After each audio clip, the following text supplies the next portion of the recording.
નગરપાલિકાની કામગીરી અધૂરી અને વિવાદ ન સર્જાય તો નવાઈ ના થાય। આમોદ નગરપાલિકા દ્વારા કરવામાં આવેલ વધુ એક કામગીરીમાં બેદરકારી છતી થઈ છે। આમોદ જંબુસર હાઈવે ઉપર જે બચ્ચો કા ઘરની સામે ડ્રેનેજની કામગીરી માટે નગરપાલિકા દ્વારા છેલ્લા 10 દિવસથી ઉપરાંતથી ખાડો ખોદવામાં આવ્યો છે।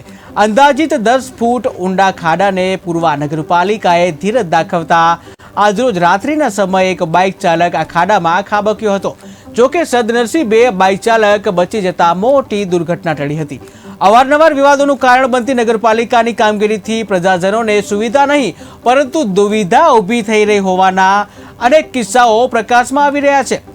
ઉમરા ગામનો યુવાન કિરણ માચી પોતાની સાસરીમાં લખીગામ જતી વેળાએ અચાનક ખાડામાં પડતા સ્થાનિકોએ તેને બચાવ્યો હતો। જોકે નગરપાલિકાના અધૂરા કામથી લોકોમાં ભારે રોષ જોવા મળી રહ્યો છે।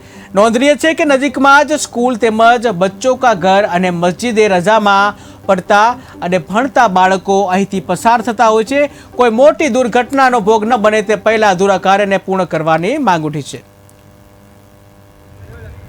પાલિકા દ્વારા આ નેશનલ 64 ની બાજુમાં સર્વિસ રોડ જે આવેલો છે ત્યાં અપનાનગર સોસાયટી વોર્ડ નંબર 5 માં જે ગટરો ઉભરાતી હતી એના માટે આ મેઇન રોડ સર્વિસ રોડ ઉપર ખાડા કરેલા છે।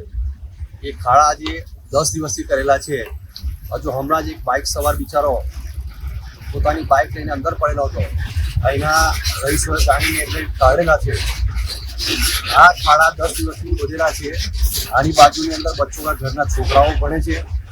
આ બાજુ ફેશન રજાની અંદર છોકરાઓ ભણે છે। મેઇન રોડ છે, રસ્તો છે, ખાડો ખુલ્લો છેલ્લા 10 દિવસથી રાખેલો છે। મને એવું લાગે છે કે નગરપાલિકા કઈ રાહ જોતી હોય કે કોઈ માનવ સર્જિત કોઈ દુર્ઘટના બને અથવા તો કોઈ મૂંગા પશુ અંદર પડે અને તેને જાનહાનિ થાય એના માટે આ કોશિશ કરી રહેલા છે એવું લાગી રહેલું છે। આ જ્યારે આટલા મોટા ખાડા છે મેઇન રોડ પર જાહેર રસ્તા ઉપર છે તેમ છતાંય 10 દિવસ સુધી નગરપાલિકા કોઈ તપાસ કરતી નથી કે કયા કારણસર ખાડા ખોદેલા છે, એમાં શું ફોલ્ટ છે। આ મેં અગાઉ કીધું તે પ્રમાણે બિન આવડતવાળા લોકો વહીવટ કરવા માટે બેઠેલા છે। આડેધડ ખાડા ખોદે છે ને આડેધડ ખાડા પૂરવામાં પણ નથી આવતા ને જોવા પણ નથી આવતા। ખરેખર બહુ દુર્ભાગ્યની વાત છે। આ ખાડો કેટલા સમયથી ખોદવામાં આવ્યો? છેલ્લા 10 દિવસથી ખાડો ખોદવામાં આવ્યો। જીસીબીથી એ લોકોએ ખોદેલું છે। પાણી ગટરનું જતું નથી એના માટે, પણ જ્યારે જાહેર રસ્તા પર આવી રીતે ખોદતા હોય તેને તાત્કાલિક એનું નિરાકરણ લાવીને એને પૂરવું જોઈએ, પણ પૂરતા નથી। હમણાં જાનહાનિ ના થઈ, બચી ગયા। અહીંના રહીશોએ એને બિચારા બાઇક સવારને કાઢેલો છે। હવે નગરપાલિકાને જોવાનું રહે છે કે આવતીકાલે એની પર શું સ્ટેપ લે છે। આ ખાડો કેટલા ફૂટ ઊંડો હશે? આ ખાડો ઓછામાં ઓછો 10 ફૂટનો ખાડો છે ને ભૂગર્ભ ગટર 12 થી 13 ફૂટની અંદર ઊંડી છે। કોઈ છોકરું બાળક જો પડી ગયું અથવા કોઈ જાનવર જો પડી ગયું તો એ જીવતું બહાર ના નીકળે એવી